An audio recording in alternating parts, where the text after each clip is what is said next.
दर्शकों को नमस्कार, जय श्री कृष्ण, प्रणाम। ज्योतिष के मूल तथ्यों की ओर मेरा सदैव संकेत रहता है और हम आपको ज्योतिष के उन तथ्यों को भली प्रकार से जैसे समझते हैं, समझाने का प्रयत्न भी करते हैं। जितना आप सूत्रात्मक भाव से ज्योतिष को समझेंगे, उतना ज्यादा आपको बारीकी से समझ में आएगा। जैसे किसी व्यक्ति के भाग्य का दर्शन करना हो तो कैसे करें, भाग्येश की स्थिति देखना चाहिए, ठीक इसी प्रकार से लग्नेश की स्थिति देखना चाहिए। तो आज के इस वीडियो का जो संदर्भ है वो लग्नेश का है। लग्नेश के साथ साथ हम सूर्य को भी लेकर चलते हैं। मैंने आपको पहले वीडियो दिए हैं, लेकिन वह बिना चार्ट के वीडियो थे। अब हम आपको चार्ट के माध्यम से पुनः समझाते हैं। यदि आप चैनल पर बिल्कुल नए हैं तो जरूर सब्सक्राइब कर लीजिएगा, क्योंकि बिना किसी प्रूफ के हम आपको वीडियो देते नहीं हैं और हम ये चाहते हैं ज्योतिष आपके अंतरंग में बस जाए। असलियत में ज्योतिष को जो समझना चाहते हैं वो अपने समय को भरपूर देते हैं, और जो ज्योतिष में केवल फलादेश देख करके मुड़ जाते हैं वह गलत कमेंट भी कर जाते हैं। खैर, गलत कमेंट आपके स्वभाव का प्रदर्शन करते हैं। जो आपके पास है आप वही देंगे। जिनके पास अच्छे कमेंट हैं इसका मतलब उनके अंदर संस्कार हैं, इसलिए वो अच्छे संस्कार से भरे शब्दों का प्रयोग कमेंट में करते हैं। तो अब हम चलते हैं इस चार्ट में, इस विषय को लेकर के समझाते हैं आपको। हमने कोई भी यहाँ लग्न में राशि नहीं बैठाई है, क्योंकि हमें समझना है लग्न लग्नेश 12 भाव में। पहले हम सूर्य को देखेंगे। जन्म कुंडली में कल के वीडियो में हमने दिया था कि सूर्य अगर लग्न में हो तो क्या प्रतिफल होता है। दरअसल सूर्य का प्रभाव आपके जीवन में सर्वत्र व्यापक रहता है। सूर्य आत्मा है। सूर्य केवल ग्रह नहीं है, सूर्य को भगवान नारायण की संज्ञा भी दी गई है। वैसे ग्रहों में देखा जाए तो सूर्य गर्म ग्रह है और बहुत सारे सूर्य के ऊपर भाषित ज्योतिष फलादेश भी हैं, लेकिन आपको इनमें से एक अनूठी परिभाषा मिलेगी। जिस व्यक्ति का द्वितीय भाव में सूर्य हो, उस व्यक्ति को व्यापार, उस व्यक्ति को अपने कुटुंबियों के साथ व्यवहार कैसे रहेगा, आइए देखते हैं। उसके बाद देखेंगे लग्नेश का 12 भाव में फलादेश। मैं पहले कह चुका हूं लग्न में कोई राशि नहीं बिठाई। पहले हम यहां लग्न के अंतर्गत कोई राशि बिठाएं, जरूरी नहीं आपके जन्म कुंडली में वही राशि हो जो हम बिठाएंगे, इसलिए हम कोई राशि नहीं बिठाएंगे कुंडली में। ठीक है, तो चलते हैं। हम द्वितीय भाव पर पहले सूर्य का फलादेश देखते हैं। सूर्य के फलादेश के साथ आपको उपाय भी देखने हैं कि आपका सूर्य अगर द्वितीय भाव में खराब करता है तो क्या नुकसान होगा और उस नुकसान से बचने के लिए क्या उपाय होगा। सूर्य दूसरे भाव में, दरअसल दूसरे भाव में जिसका सूर्य होगा वह राशि पर बहुत ही ज्यादा निर्भर करता है। पुरुष राशियों में सूर्य है, अगर जैसे मेष राशि पुरुष है, मिथुन राशि पुरुष है, सिंह राशि पुरुष है, ठीक है, तुला राशि पुरुष है, धनु राशि पुरुष है, ऐसे मीन राशि पुरुष है। इस तरह प्रत्येक प्रथम राशि पुरुष होती है। पुरुष राशियों में जब सूर्य होगा तो जातक के अंदर वाणी में थोड़ा उग्रता होगी, बोलने में कटुता होगी, और ऐसा व्यक्ति अपने परिवार और कुटुंबियों के साथ सहिष्णु की जगह अधिक उग्रता के साथ पेश आता है। लिहाजा ऐसी अवस्था में जातक का एक तो अपने जीवन साथी के साथ मतभेद रहता है, दूसरा अपने कुटुंबी जनों के साथ वो हिटलर बनना चाहता है और कुटुंबी जन चाहते हैं प्रेम। तो रिश्तेदार और कुटुंबी आपको हमेशा गलत कहेंगे। पहली बात, लग्न से दूसरा भाव धन भाव होता है, कुटुंब भाव होता है, वाणी का भाव होता है। इसलिए दूसरे भाव में कहीं न कहीं व्यापार और बचपन की विद्या का भी प्रभाव होता है। द्वितीय भाव में उच्च का सूर्य होना, मेष राशि में उच्च होते हैं सूर्य और सिंह राशि में स्वराशि में होते हैं। ठीक है, मूल त्रिकोण में होते हैं। उच्च का और मूल त्रिकोण में सूर्य यदि दूसरे भाव में है तो जातक शासन सत्ता का लाभ जरूर प्राप्त करेगा, बहुत धन इकट्ठा करेगा। ऐसा व्यक्ति वैसे नौकरी की अपेक्षा अपना बिजनेस करना, स्वतंत्र व्यवसाय करना पसंद करता है। लेकिन यह इच्छा तब पूरी हो सकती है जब धनेश और धन का कारक ग्रह शुभ अवस्था में बैठा हो, तब। नहीं तो फिर नौकरी ही करनी पड़ती है। जैसे मान लीजिए हम यहां पर मेष राशि बिठा देते हैं, मेष राशि, तो दूसरे स्थान पर वृष राशि आ जाएगी। सूर्य बेशक यहां बैठे हैं, लेकिन दूसरे स्थान का स्वामी जो शुक्र है वो कहां बैठा है, उस पर निर्भर करता है कि आप स्वतंत्र व्यापार करेंगे या फिर नौकरी करेंगे। चलिए, सूर्य दूसरे भाव में स्थित हो तो धनेश ग्रह या फिर शनि बकरी होकर दूसरे, यहां पर छठे, आठवें, 12वें घर में बैठा हो, सहज भाव में या फिर स्थित हो, तो जातक लाख प्रयास करने पर भी दरिद्र ही बना रहता है। फिर से मैं कहता हूं, सूर्य अगर दूसरे भाव में है, धनेश ग्रह जो धन का स्वामी होगा, अगर सूर्य सिंह राशि का है तो स्वयं सूर्य ही धनेश बन जाएगा। लेकिन जब सूर्य किसी अन्य राशि में होगा तो यहां का स्वामी, मान लो मेष राशि है तो यहां का स्वामी वृष है, अब वृष का स्वामी शुक्र हो गया। तो सूर्य दूसरे भाव में स्थित हो, धनेश ग्रह या फिर शनि बकरी होकर के छठे, आठवें, 12वें और चौथे भाव में बैठे होंगे, तो जातक का लाख प्रयास करने पर भी धन योग नहीं बनेगा। ऐसे जातक के शरीर में गर्मी बनी रहेगी, हमेशा उष्णता बनी रहेगी, हाथों पैरों में पसीना आता रहेगा। बड़ा सटीक सा वर्णन है, आप प्रैक्टिकली देखिएगा। उसकी दृष्टि कमजोर हो जाती है दूसरे स्थान पर यदि सूर्य है तो। और ऐसा व्यक्ति अच्छे भोजन का रसिया होता है, खान पान नया, कुछ नया चरफरा भोजन करने का, बढ़िया कपड़े पहनने का बड़ा रसिया होता है। कहां तक सही है आप देखिए। द्वितीय भाव के सूर्य ने यदि देखा जाए तो जातक को लोहे और तांबे का व्यापारी बनाते हुए मैंने देखा है। और ग्रह पीड़ा से ऐसा व्यक्ति दुखी रहता है, परंतु जातक दानी प्रवृत्ति का होगा और ऐसा जातक त्यागमय जीवन जिएगा। बहुमूल्य धातु जैसे सोना, चांदी, करोड़ों रुपए का स्वामी होता है। ठीक है, मधुर भाषी होता है, तर्क में प्रवीण होता है और शत्रुओं को भी अपने अधीन कर लेता है। शर्त यह है कि दूसरे भाव में सूर्य बैठा हो पर मित्र राशि में हो। जैसे यहां धनु राशि हो जाए, मीन राशि हो जाए, कर्क राशि हो जाए, तब ये अवस्था आती है।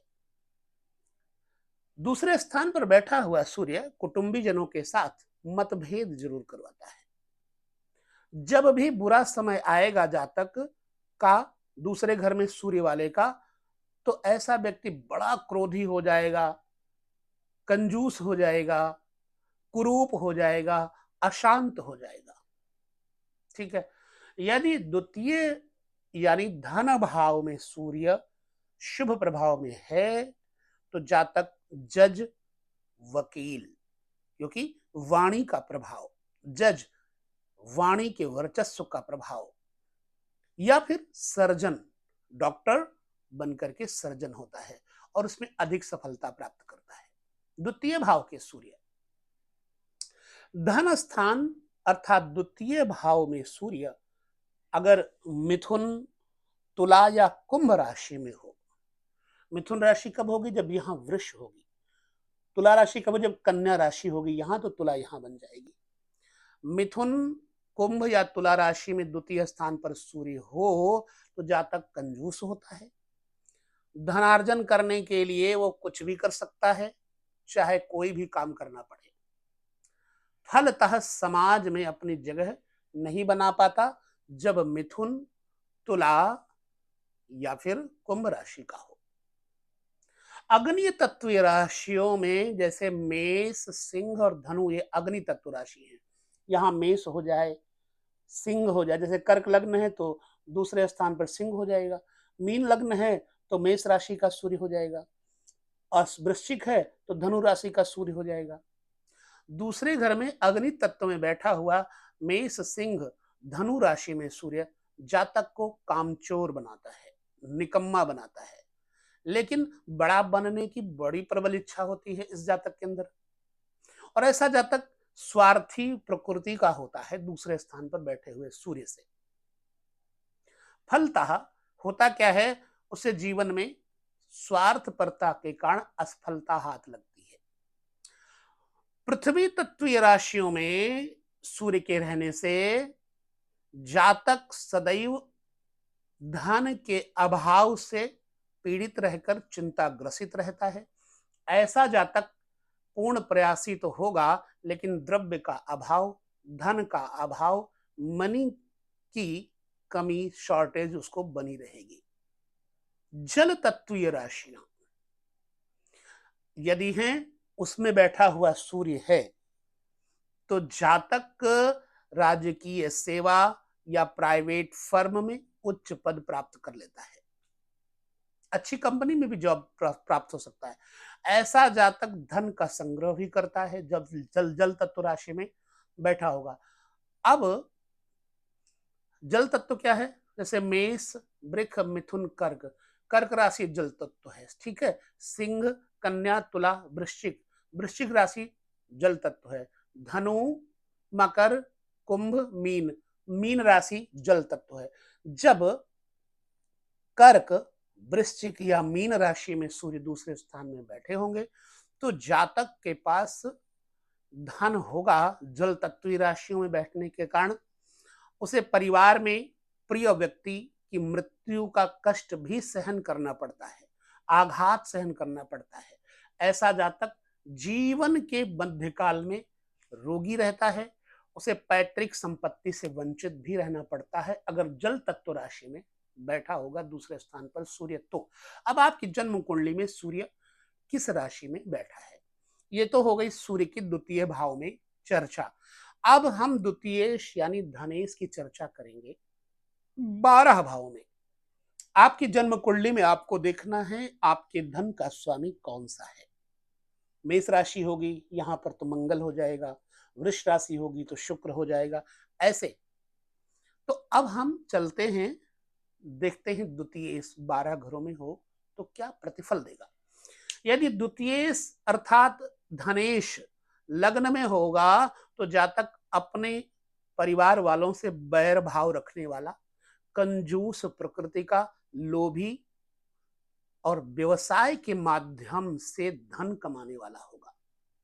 यदि यहां का स्वामी लग्न में बैठा होगा तो इसके लिए हम आपको एक लग्न लेकर के चलते हैं। सूर्य की चर्चा मैंने कर ली ताकि आपको आसान हो जाए।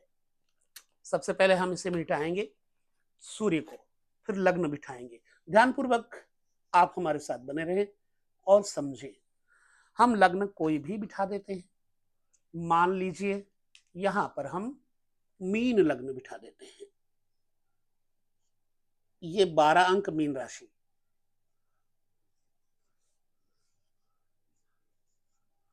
इससे आपको सरलता से समझ आएगा।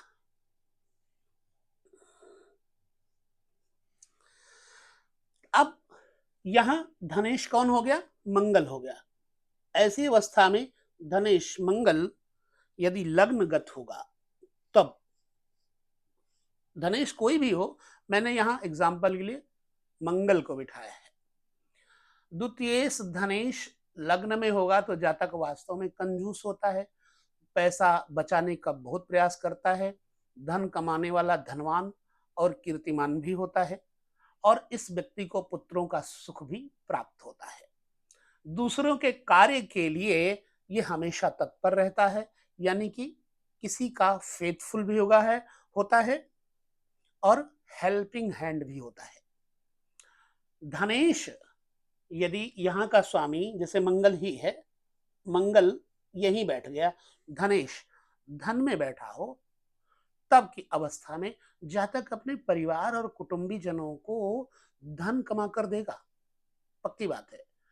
जातक अत्यधिक धनवान होगा, सफल व्यापारी होगा, अधिक लाभ प्राप्त करने वाला होगा और हमेशा सत्य बोलेगा, नंबर 2 का पैसा नहीं कमाना पसंद करेगा, लिहाजा सत्यवक्ता कहा जाता है। धर्मनिष्ठ पूजा पाठ और दान प्रवृत्ति वाला जातक होगा, फेमस होगा, जब दानी होगा तो उसका नाम भी लोग लेंगे।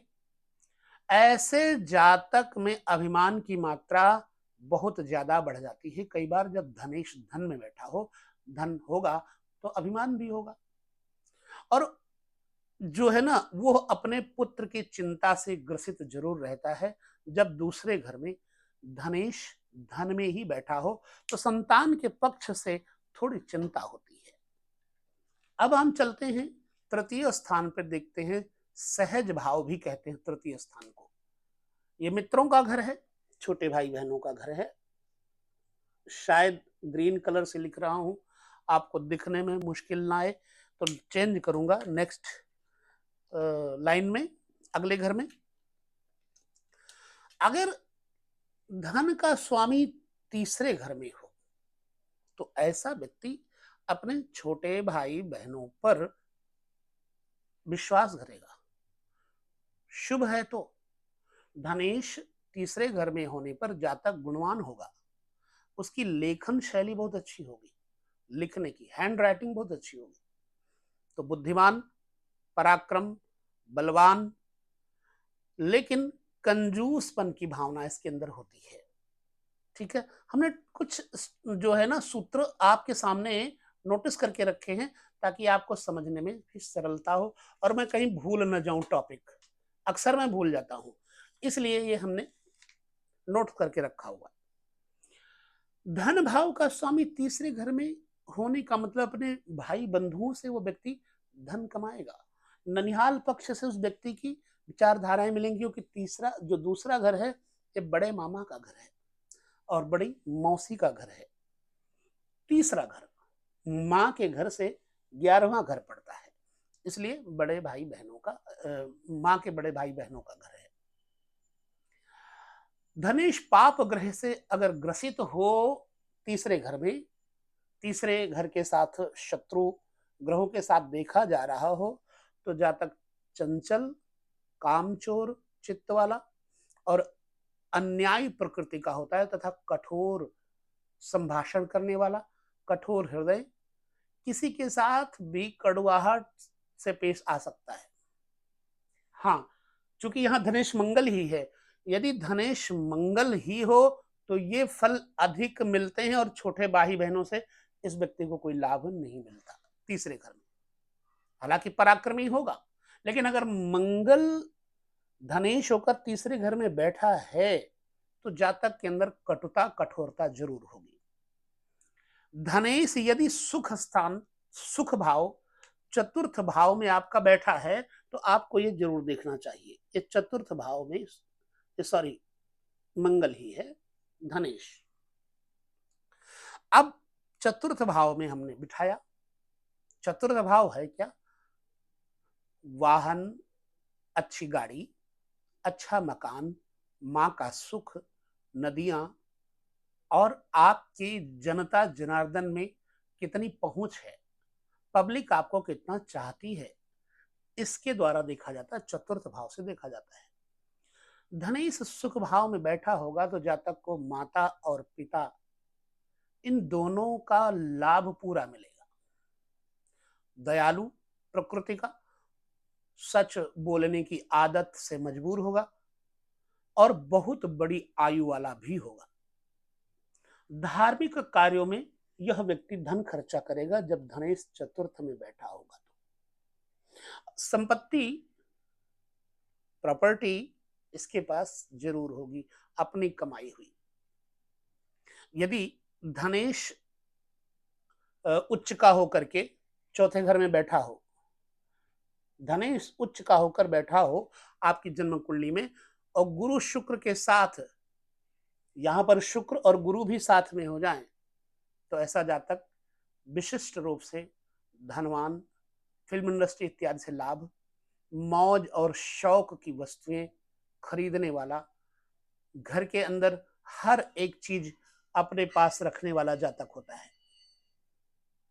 यानी कि ये शौक पूरे करने वाला। धनेश नीच या शत्रु क्षेत्रीय हो चौथे घर में, तो इसका प्रतिफल उल्टा मिलेगा। ठीक है। धनेश पंचम भाव में, पंचम भाव क्या है? विद्या धीश कहा जाता है पंचमेश, और पंचम भाव विद्या है, उदर है, पुत्र है, बहुत सारे विषयों का विचार किया जाता है, लेकिन हम यहाँ सहज भाव से लेकर चलते हैं। धनेश पंचम भाव में बैठ जाए, चलिए हम यहाँ पंचम भाव में धनेश को बिठाते हैं, कलर चेंज करते हैं, नीला कलर लेते हैं। चूंकि धनेश यहाँ मंगल है, अगर धनेश पंचम भाव में बैठा होगा तो शुभ होने पर जातक यानी व्यक्ति को अपने पुत्रों से बड़ी आशाएं करना चाहिए। ऐसे जातक को अपने पुत्रों से लाभ प्राप्त होगा, जातक को पुत्रों का सुख भी मिलेगा, पुत्र उसको धन कमा कर देंगे, सत्य तो यही है।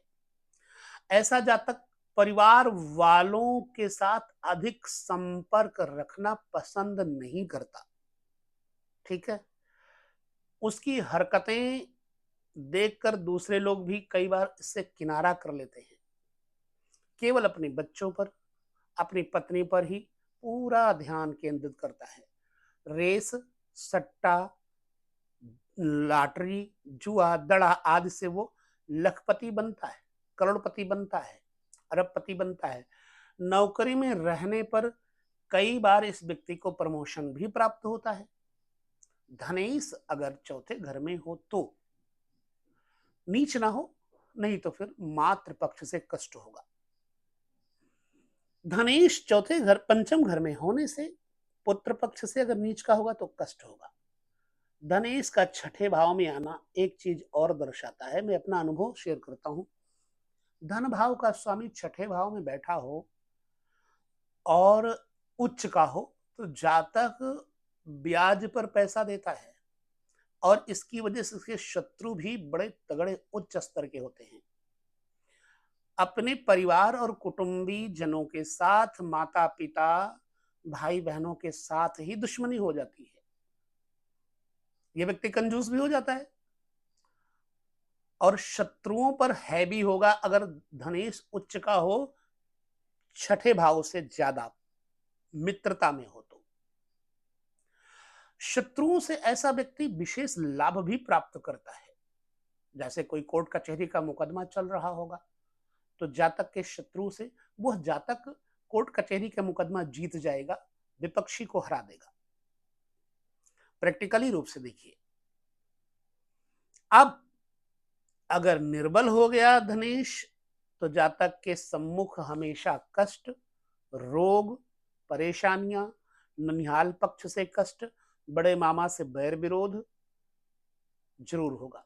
हालांकि ये व्यक्ति विचलित नहीं होता, अगर उच्च का होगा तब, लेकिन नीच का होगा तो इसके पास से धन चला जाएगा, कर्जी हो जाएगा, ऋणी हो जाएगा, शत्रु बढ़ जाएंगे। ठीक है। धैर्यशील स्वभाव के कारण कष्टों को झेलता हुआ यह व्यक्ति सहज ही लक्ष्य को भी प्राप्त कर लेता है। नौकरी करता है तो रिश्वत लेकर भी ऐसे जातक कोष वृद्धि, खजाने की वृद्धि करते देखे गए हैं।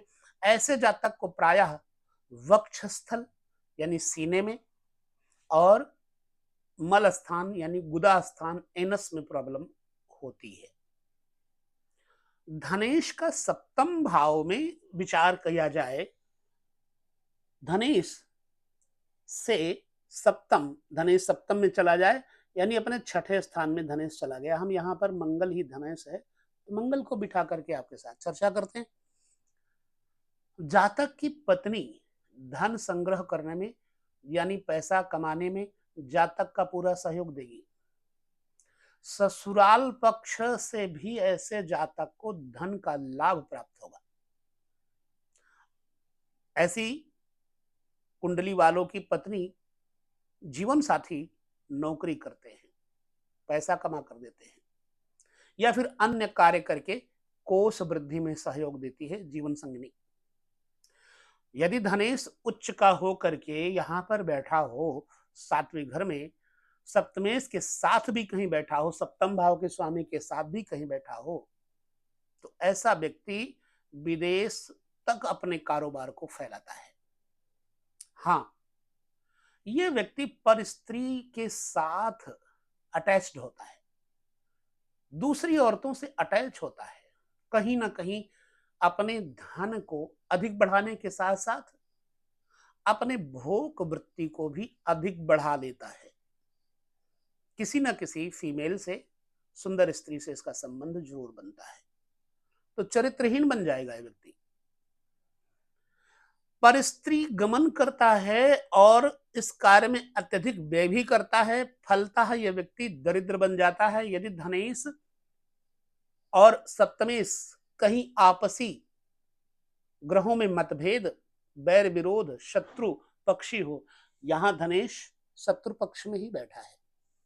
वैसे मैंने आपको एग्जाम्पल के लिए बताया है। इसलिए जातक को व्यभिचार में रत रहने के कारण, पत्नी के साथ अच्छे संबंध ना होने के कारण संतान अभाव भी जातक को हो जाता है। सातवें घर में यदि बुरा धनेश बैठा हो, सातवें घर द्वितीय घर से सातवां घर छठा घर पड़ता है, इसलिए यहां का शुभत्व यहां के शुभत्व के साथ मैच करता है, तो इसका अच्छा फल मिलेगा। लेकिन अगर अशुभ है तो व्यभिचार दोष जरूर आता है। धनेश को अष्टम भाव में अगर हम देखें, अब धनेश का सप्तम भाव, धन से सप्तम भाव अष्टम भाव है। यहां पर जब जातक का धनेश जाएगा, तब भी जातक नीच का होने पर धनेश जातक को व्यभिचार करवाएगा। धन अपने से गलत आचरण के कारण गैर स्त्रियों में खर्च होगा ऐसा व्यक्ति का। आठवें भाव में धनेश चला जाए तो व्यक्ति को बोलने की तमीज नहीं होती है, वो बदतमीज टाइप का होता है। लिहाजा जातक का व्यवहार अच्छा नहीं होगा तो दरिद्री हो जाएगा। यदि धनेश लग्न और चंद्र लग्न से त्रिक भाव में है, जैसे धनेश लग्न से त्रिक भाव यानी कि छठे, आठवें, 12वें धनेश बैठा हो, इसे त्रिक कहते हैं, तो जातक की स्थिति भिखारियों की तरह हो जाती है। तंग आकर के भावस्थ जो अष्टम स्थान, जातक जब धनेश अष्टम में बैठा होगा तो जातक आत्महत्या तक कर लेता है। और अष्टम भावस्थ धनेश जातक को भाग्यवादी बनाता है। पुरुषार्थी की अपेक्षा वो अपने भाग्य पर भरोसा बहुत करता है। ऐसा जातक ईश्वरीय इच्छा मानकर आलसी बना रहता है। दूसरे के पैसे को देखना, उसका धन हड़प लेने की इच्छा इस व्यक्ति के अंदर बनी रहती है। लिहाजा इस व्यक्ति को स्त्री सुख का भी अभाव होता है और इस व्यक्ति को बड़ा भाई नहीं होता। कुछ लोगों को इसका विपरीत फल मिलता हो तो समझना कि आपका धनेश की कंडीशन अष्टम में जरूर है, लेकिन उस पर कोई शुभ ग्रह की दृष्टि पड़ रही होगी। धनेश का नवम भाव में जाना क्या सूचक है? नवम भाव भाग्य भाव है। जातक को विशिष्ट बुद्धिमान करार देगा, बनाएगा, अपना काम निकालने में चतुर बनाएगा, जातक को बुद्धिमान और प्रपंची भी बना देता है। जातक की धर्म, कर्म, दान आदि देने में रुचि नहीं होगी। अशुभ धनेश अगर नवम होगा तो वैसे तो जातक के पास पैसा बहुत होगा, लेकिन वो दान करने में बड़ा कंजूस होता है। ऐसे व्यक्ति की आर्थिक स्थिति बहुत सुदृढ़ नहीं होती। प्रायः मैं ऐसा क्यों कह रहा हूं, क्योंकि धन भाव से नवम भाव अष्टम भाव पड़ता है। जब धन भाव का स्वामी अष्टम भाव में अपने से अष्टम में चला जाएगा तो भी धन की स्थिति मजबूत नहीं होगी। यह मैं बता रहा हूं आपको, बशर्ते वहां पर भाग्येश भी हो। यहां चूंकि भाग्येश भी मंगल है, परंतु मान लो यहां जो लग्न है मेष होता तो यहाँ नाइन्थ हो जाता है। ठीक है, ऐसे में द्वितीय धनेश शुक्र हो जाता और बृहस्पति के साथ होता तो निश्चित ही ऐसे व्यक्ति के पास धन और धर्म होता। लेकिन यहां पर सप्तम से नवम भाव, यहां लग्न से नवम भाव और सप्तम से नवम भाव अष्टम पड़ता है। लिहाजा कोई भी ग्रह अपने से अष्टम स्थान में जाना अच्छा नहीं होता। इसके बारे में हम अगले वीडियोस में चर्चा और करेंगे। चलिए, कई बार तो जातक को रोग भी बहुत रहते हैं। हिप्स की प्रॉब्लम होती है, कमर में पीड़ा होती है। अब ऐसा जातक भाषण देगा तो बहुत अच्छा देगा, निश्चित बात है। दूसरों से काम निकालने में चतुर होता है। मैं पहले कह चुका हूं, धनेश पापी ग्रहों के साथ पाप प्रभाव में हो तो जातक कठोर मेहनत करने के बाद भी दरिद्री ही बना रहेगा, क्योंकि भाग्य में दरिद्र योग लिखा है, भाग्य स्थान पर बैठा हुआ धनेश। और ऐसी अवस्था में कई बार जातक को पेट भरने के लिए भिक्षा तक मांगनी पड़ जाती है, भिक्षा तक का सहारा लेना पड़ सकता है। धनेश दसम भाव में चला जाए, दसम भाव धन का, धनेश धन स्थान से दसम भाव नवम पड़ता है। अब हम धन का कर्म भाव ही भाग्य भाव है। धनेश का कर्म भाव में जाना जातक को राज पक्ष से धन लाभ, मान प्रतिष्ठा, सरकारी नौकरी इत्यादि के द्वारा दिला सकता है। ऐसा व्यक्ति माता पिता का मन से आदर करता है, उनकी सेवा बहुत अच्छे से करता है। ऐसा जातक राज्य सेवा में शीघ्र ही उच्च पद प्राप्त करता है। गवर्नमेंट जॉब में उसे कई बार गवर्नमेंट जॉब में प्रमोशन भी मिलती है। इस व्यक्ति से उच्च अधिकारी बहुत प्रसन्न रहेंगे, जिस व्यक्ति का धनेश कर्म स्थान पर बैठा होगा। कला के माध्यम से, आर्ट के माध्यम से भी वो धनार्जन करता है। इसके पास आर्ट भी होता है। कहां तक सच है वो तो आप दर्शक ही हमें कमेंट करके बताएंगे। निर्बल और पापी धनेश यदि कर्म स्थान पे बैठा होगा तो पूर्वजों की अर्जित संपत्तियां, बड़े बुजुर्गों की कमाई हुई संपत्तियां तो मिलती नहीं। अगर मिल भी जाएं तो स्वयं उसे यह व्यक्ति नष्ट कर देता है। अगर अशुभ हो जाए धनेश कर्म भाव में तो यही धनेश चला जाए आय भाव में तब, अब ये धन का जो भाव है दसम भाव है, धन का आमदनी भाव कर्म भाव बन जाता है। जब कर्म अच्छा होगा तो जातक के पास धन अच्छा होगा। धनेश का आय स्थान पे बैठना कर्म की स्थिति को बताता है। आय भाव में, एकादश भाव में, 11वें भाव में स्थित होने से जातक व्यवहार कुशल होता है, नीति निपुण होता है, लोक पालक होता है और हमेशा दूसरों की हेल्प करने में पीछे नहीं रहता। इसलिए इस व्यक्ति को समाज में मान प्रतिष्ठा मिलती है। और ये ठीक ऐसे जातक को पैतृक धन नहीं भी मिलता तो भी ये धन कमा लेता है। अपने बुद्धि बल से धन लक्ष्मी को अपने अधीन कर लेता है। यदि धनेश उच्च का हो 11वें घर में, उच्च राशि का हो 11वें घर में, यहां तो धनेश मंगल मकर में हमेशा उच्च का होता है, तो ऐसी अवस्था में उच्च हो गया एग्जाम्पल के लिए, यदि धनेश उच्च का होकर आमदनी के स्थान पर बैठा हो तो जातक बड़े बड़े उद्योग लगाने के लिए अपने पूंजी का निवेश करता है, फैक्ट्री, मिल्स इत्यादि। ऐसे जातक की सर्वत्र जय जयकार होती है। धन के मामले में धनेश की आय भाव में स्थिति जातक को उसके जीवन में उच्च शिखर तक ले जाती है। वीडियो बहुत बड़ा बन रहा है, लेकिन चर्चा पूरी करना भी जरूरी है। धनेश का 12वें घर में बैठ जाना किस बात का द्योतक है? 12वां भाव व्यय और क्षय, भोग भाव है। हमने देखा है जब धनेश द्वादश स्थान पे हो तो ऐसा व्यक्ति अपने आप को हीरो मानता है, समाज में अपने पैसे को प्रदर्शित करता है, शो ऑफ करता है धन का। तो जातक को धीरे धीरे धीरे धीरे खर्चने के, भोग के अंदर लगाने के कारण कंजूस भी बना देता है। अंततः ये व्यक्ति भोग होने के कारण दरिद्री भी बन जाता है। हालांकि ऐसे जातक में साहस की कमी नहीं होती, निडर होता है, अपने लक्ष्य को प्राप्त करने के लिए सतत परिश्रम भी करता है। ये अलग बात है कि उसका फल उसे ना के बराबर मिलता है, क्योंकि धन क्षय भाव में चला गया। व्यापार में असफल रहकर ऐसा जातक कई बार कंगाल बन जाता है, दिवालिया भी हो जाता है।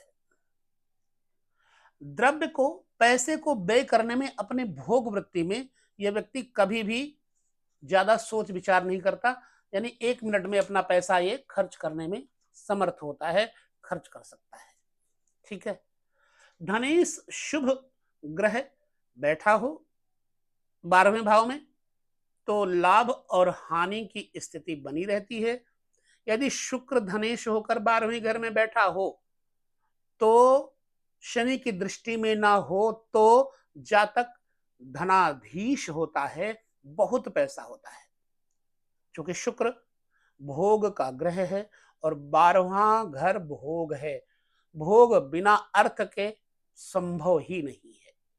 अतः जातक का धनी होना आवश्यक हो जाता है। यदि धनेश आपका शुक्र है तो आपके लिए खुशखबरी है।